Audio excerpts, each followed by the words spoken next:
Revisions on IEPs are typically done twice a year, once in the fall and once in the spring. And of course, the one in the spring is typically done around beginning of April to the beginning of May to decide on how that child's IEP is going to be changed for the next year. But you can also make revisions when you have that almost like a midpoint meeting in the middle of the semester, typically sometime towards close to the end of the close of the first semester.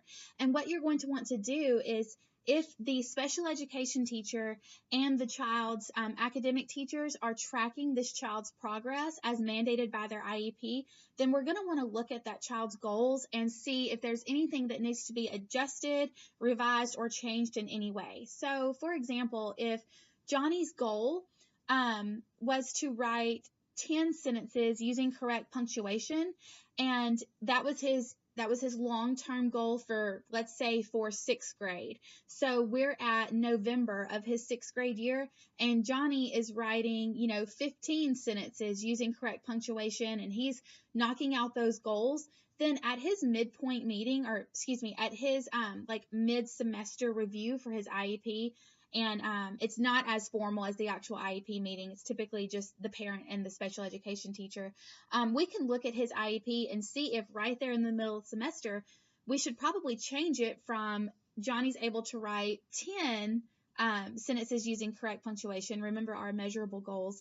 And we can actually change it to, we're going to challenge him a little bit and say, okay, well, you're writing 15 really good sentences. So by the end of the school year, by the end of your 6th grade year, you're going to be writing 25.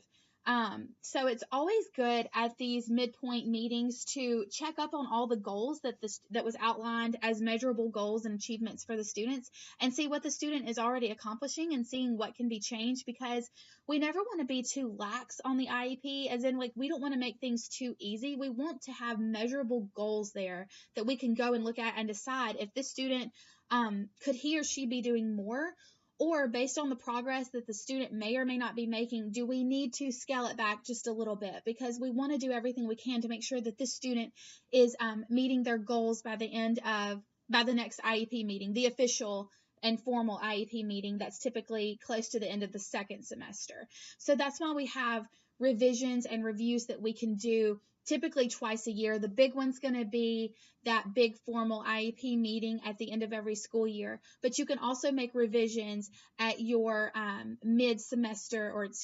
midpoint meeting in the fall too. That's very possible, and it's also very common. I was constantly calling in parents to see if we could update their student's IEP, typically because the student was making a lot of progress, and we want to make sure that we have goals that are really truly challenging our special education students.